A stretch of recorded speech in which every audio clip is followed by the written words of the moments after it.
Alright, so little something different. I'm going to actually use a camera to do a video instead of my phone. Uh, I haven't done any videos lately on my car. Haven't done many videos lately at all, but I thought I'd do one. So earlier this year, uh, I unfortunately had an accident with the vehicle where I went through a deep puddle of water, which was a damn lake actually. Once I found that out, it was too late. Water got into the engine and hydrolocked it, and that was no good. So I actually I fixed all that damage in February. It happened in January. I fixed all of it in February. Actually, I think it happened in February, and I fixed all the stuff in March. Actually, I believe. Um, and Once I did that, I actually hardened the internals of the engine. I put in forged pistons, forged rods. I replaced the valve springs with the ZZP 72-pound valve springs. I've had a tune. I got an upgrade to the tune after I did that work, but I also put the ZZP ported intake on. I already had a ZZP cold air intake on with no sleeve, um, and the tune was set for that at the time. Um, I went ahead and I jumped in. I bought the version 2 big wheel turbo from ZZP, and then eventually when I bought it, I didn't get it on there. I was informed by the tuner there at ZZP, probably know who it is, that they made an upgrade to the turbo to version 3, and I said, damn. And he's like, well, we can send you the upgrade, which is basically they ported the exhaust manifold turbo housing, or if you want to call it a turbo fold, uh, that's fine.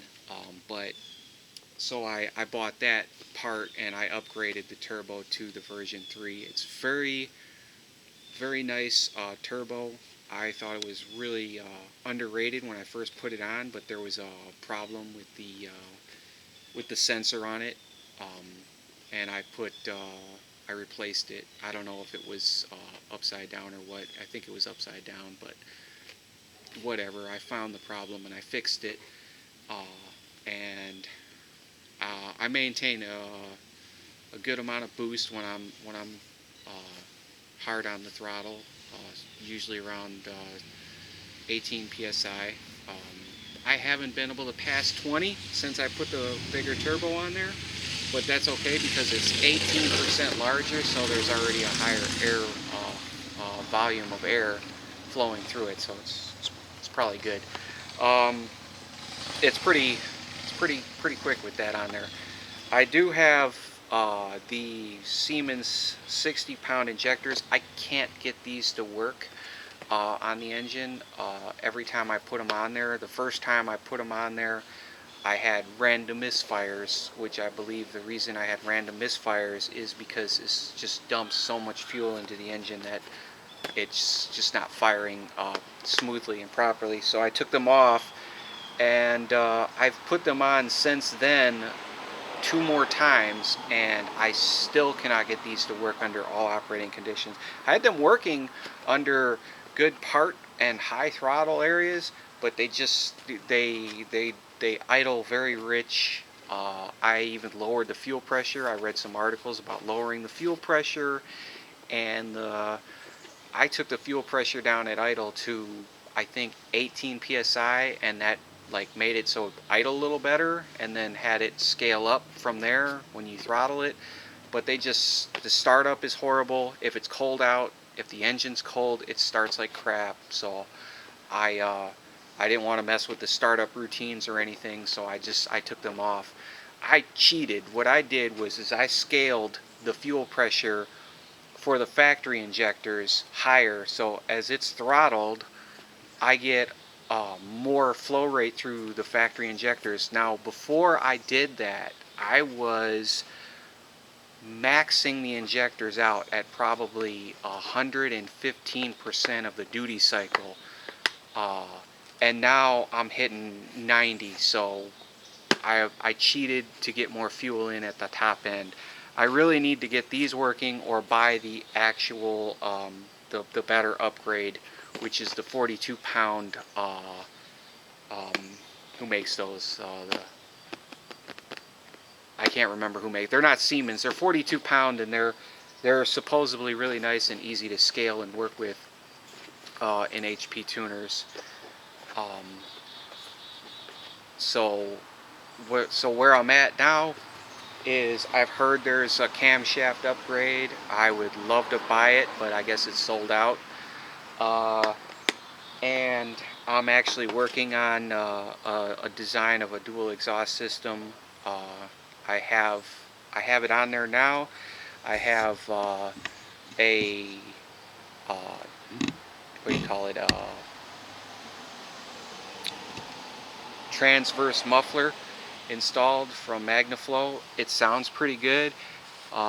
It's still raspy. You know, I guess you're not going to get away with that because it's 4-cylinder engine, so you're going to get rasp.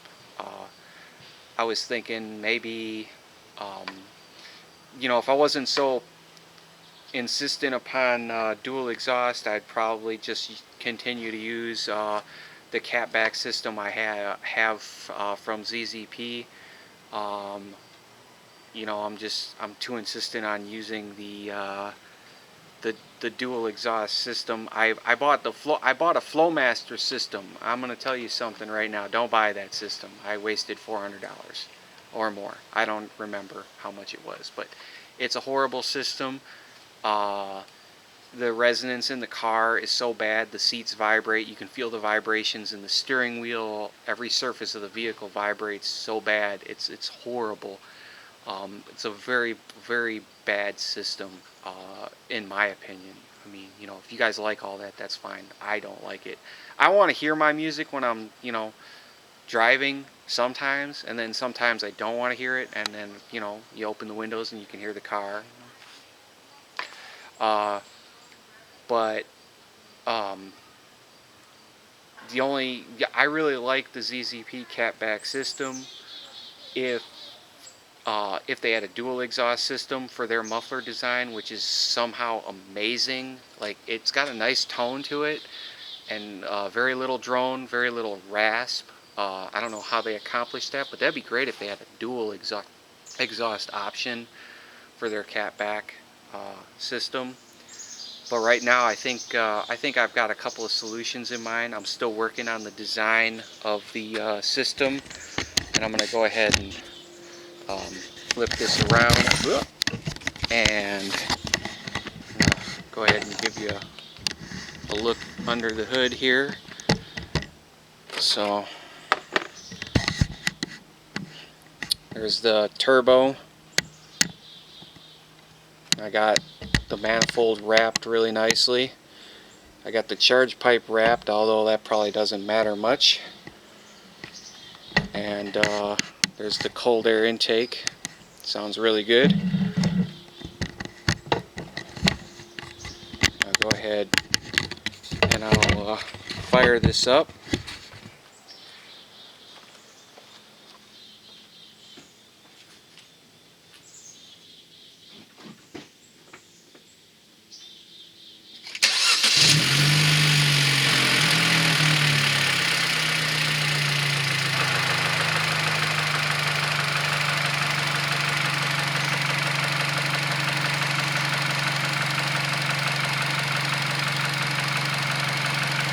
So I'm going to detach the camera here, so it might look a little shaky. So I can grab it.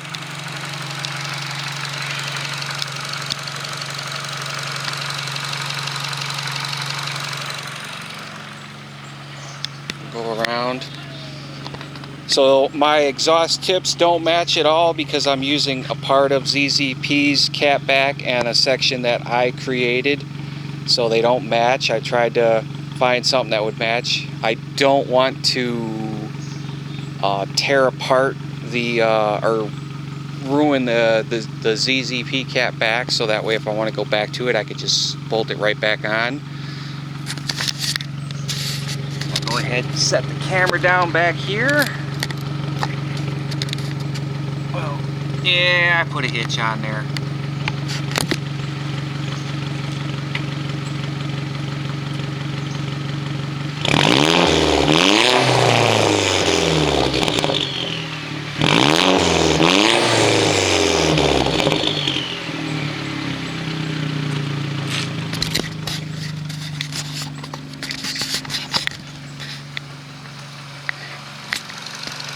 I'll reattach it to the tripod. And I'll give you a couple of revs in the front.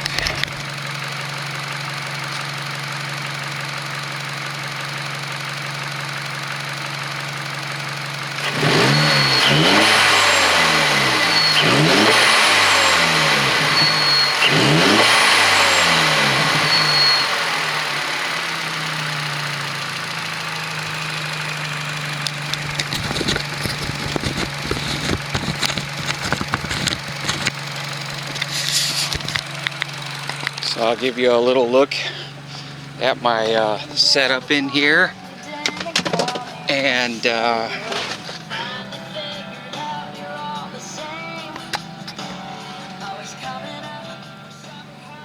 so there's my wideband and my boost gauge.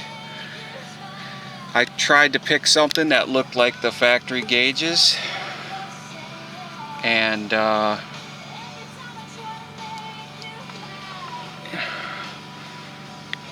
I have my parking brake set, so that's why the brake light is on.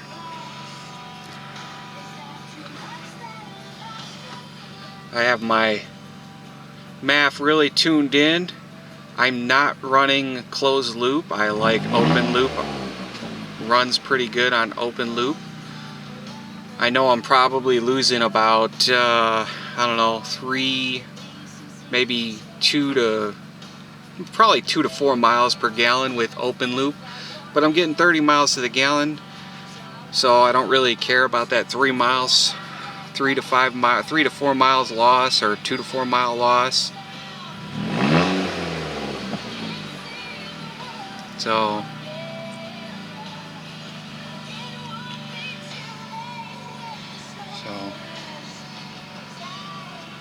I just filled up, so my estimate's kind of low still, because I only drove 3 miles.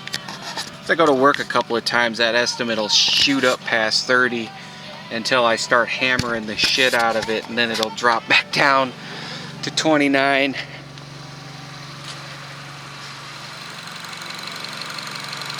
But yeah, I brought it back to life after a hydrolock. And I had a lot of modifications done before the hydrolock. I had the downpipe. I had already wrapped this. I did that right when I got it. I was like, well, you know, I don't want it to get hot from this coolant hose that touches it, so I wrapped this right when I got the car. I don't have the upgraded intercooler. They were sold out, so I couldn't buy that. But I had a tune, I had the cold air intake, you know.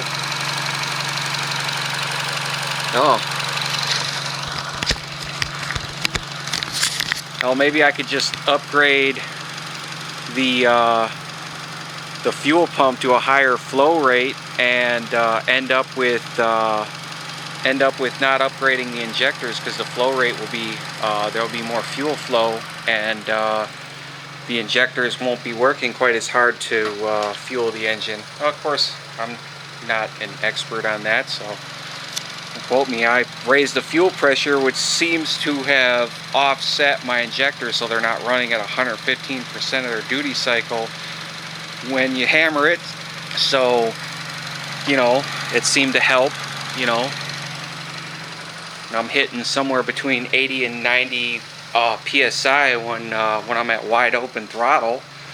So that's I don't know, 10 or 12 pounds higher than stock, I think.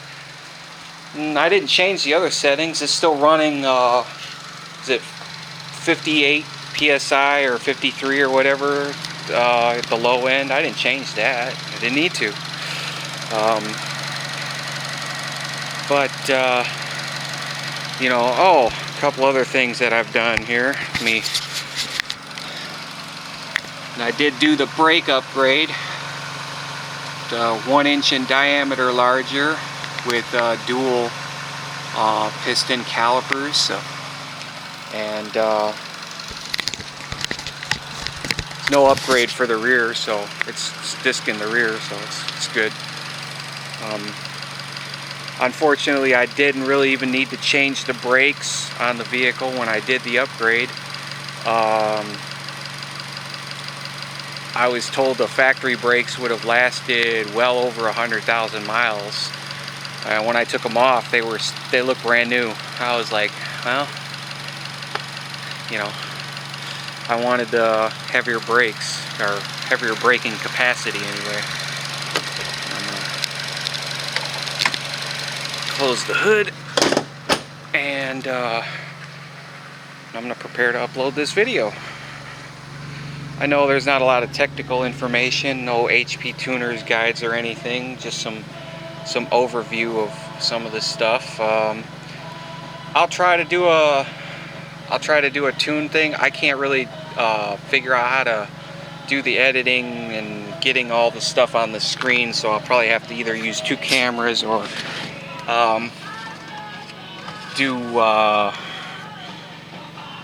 do something. I'd like to help, you know, some of you guys out there with the Cruze on HP tuners, because I know there's not a whole lot of videos on tuning Cruzes.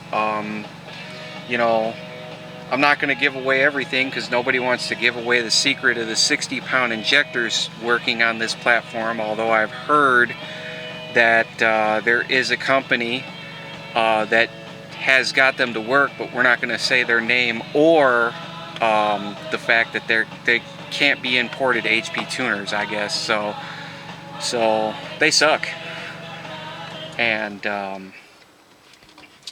they apparently got it to work with no side effects and no engine codes. Oh, I need to grab. I need my. I know I have one in here. I need my card reader so I can take the memory card out of the camera and upload the video. But yeah, I know I went a little long with this video, but I haven't done one in a while. It'll be fun, and I'm actually using my my camera to do this video. It's a little after 8, so it's starting to get dark, sort of. Probably, you know. So, well, that'll do it for today, guys. You know, thanks for watching.